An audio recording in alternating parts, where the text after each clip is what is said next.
podcasters, and how are we? My name is Ray, I'm a writer, and this is a bookshelf far, far away, where I will be talking about books.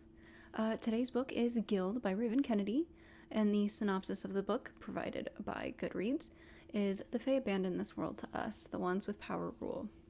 Gold. Gold floors, gold walls, gold furniture, gold clothes, in High Bell, in the castle built into the frozen mountains, everything is made of gold, even me.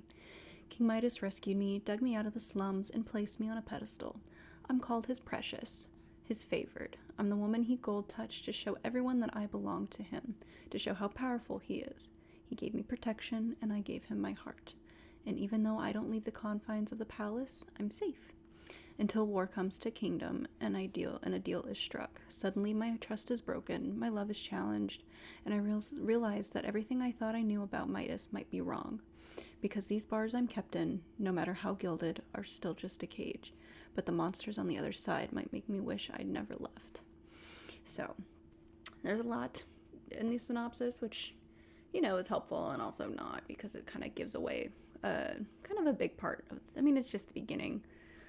But the story has certainly left its impression on me, and I'm not sure if it's a good one or a bad one, just, somewhere in the middle. The imagery was fantastic. It was very immediate and grasping, but the themes were a lot, and some of the dialogue was just super awkward. But I will give you a warning: this review contains spoilers and censored talk of SA. I won't be going into detail, but I will be kind of mentioning that it's a thing that's happening. Somewhat crucial to the book and its themes, which is super unfortunate. At some points, it kind of read like a young adult book. I would not let anyone under the age of 18 read this book. It's very adult, it's raunchy in detail and uncomfortable, and it made me put down my Kindle like a lot to kind of recover from some of the stuff I was reading. Anyway, let's get into it. The story of Gild follows Aaron, who was covered like head to toe in gold. Like Midas literally like touched her and made her golden, and it's kind of a really cool concept.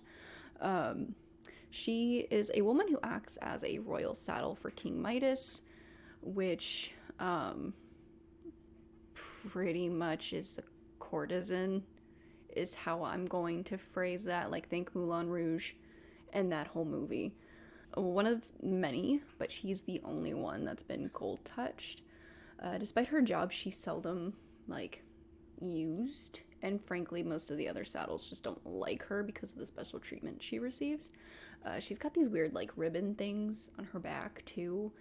They're mostly just there and only really used throughout the book in very impulsive ways, and they're just weird, and I don't really like them. It didn't add anything to this first book, I don't think. All of her dresses have no backs because of these ribbons, and it's kind of hinted at that nobody really knows about them, and you kind of would notice that on a golden human being. You would notice all of their details. Just saying. She's kind of kept as Midas's pet. She's constantly in a cage, as kind of, hinted at in the synopsis.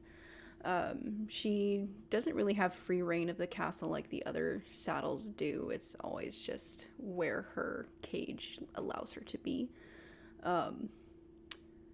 The story really just centers around the first time she gets to leave the cage, and how the world really just sucks.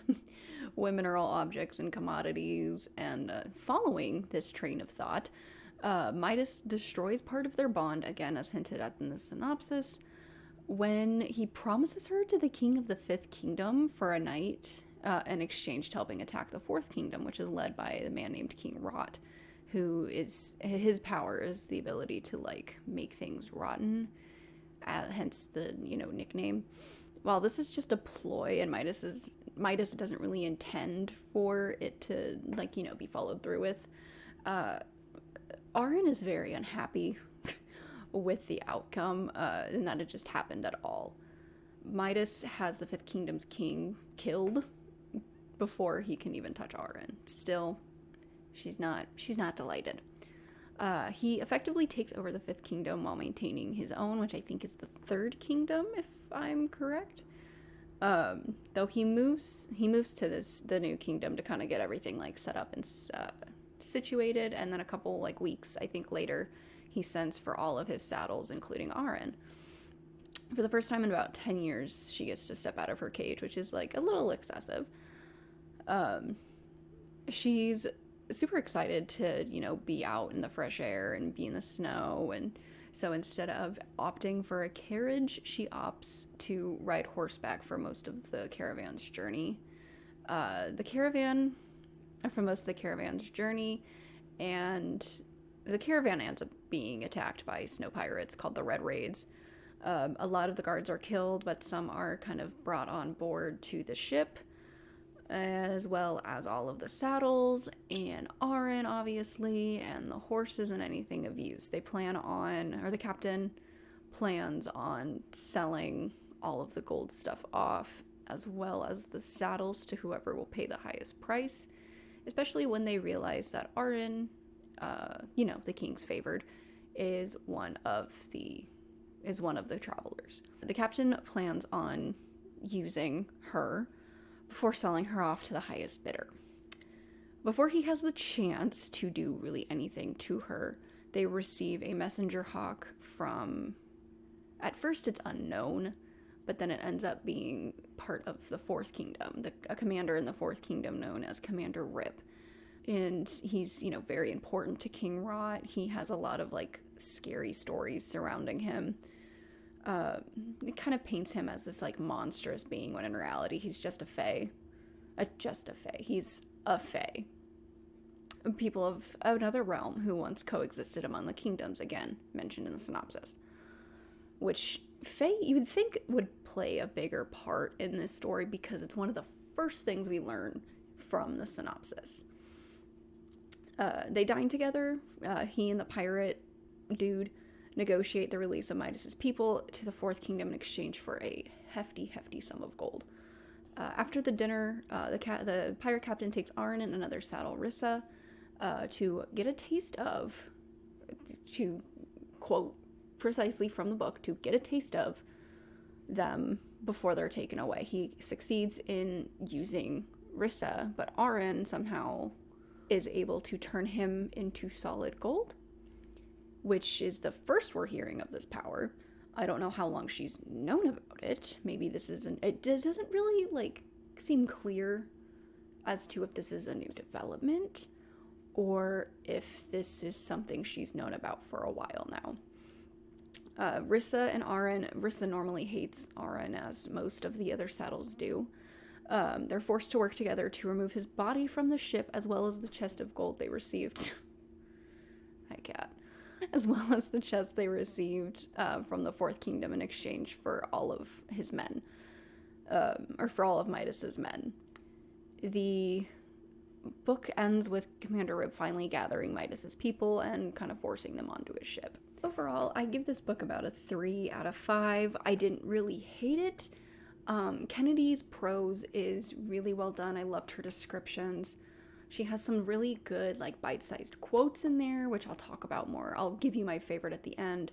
But the content was either confusing or just too much, and the dialogue, especially Aaron's, was really awkward and forced, and it didn't really read as an adult book should. It uses a lot of sexual content to kind of make it shocking, to make it, just raunchy, which I guess a lot of people would prefer a lot of young adult books too, but it's not a young adult. It is adult fantasy, and it's okay. It's okay.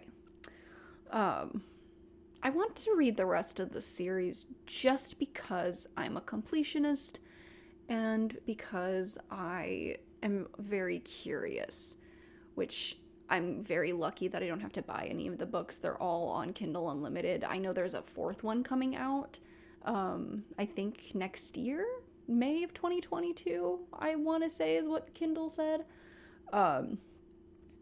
Especially with this revelation that Aaron can turn things into solid gold and is now in the clutches of Commander Rip, which I'm going to guess I'm going to wager that they end up together. Midas is going to be the super bad guy. Um, yeah. I also hope to see Aaron as more of an active character in her own story.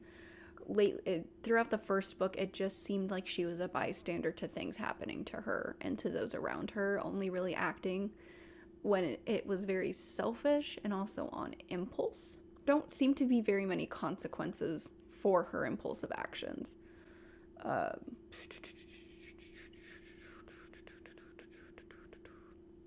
the only time she acts is in. I don't really have very many hopes for this series, which really sucks. I despise the degrading manner the women are treated and how they act, as if the other girls as the other saddles, sorry, are just enemies that are just so mean to her, and she's just so nice but so awkward. Very like quirky, pick me kind of girl, which I really want to like Aaron. I really do, because she is the protagonist of this story. You have to like her. But I'm struggling. I am struggling with it. So, my favorite quote of the book was, "If those stars really are goddesses waiting to be born, I should warn them to stay where they are in the safety of their twinkling light, because down here life is dark and lonely and has noisy bells and not nearly enough wine." This was on, I think, page 18 of the Kindle edition. This is a golden example of the type of prose to expect from this book, but also be warned. It's taped with This is a golden example of the types of like prose of Kennedy's that's really like gripping and immediate and fantastic.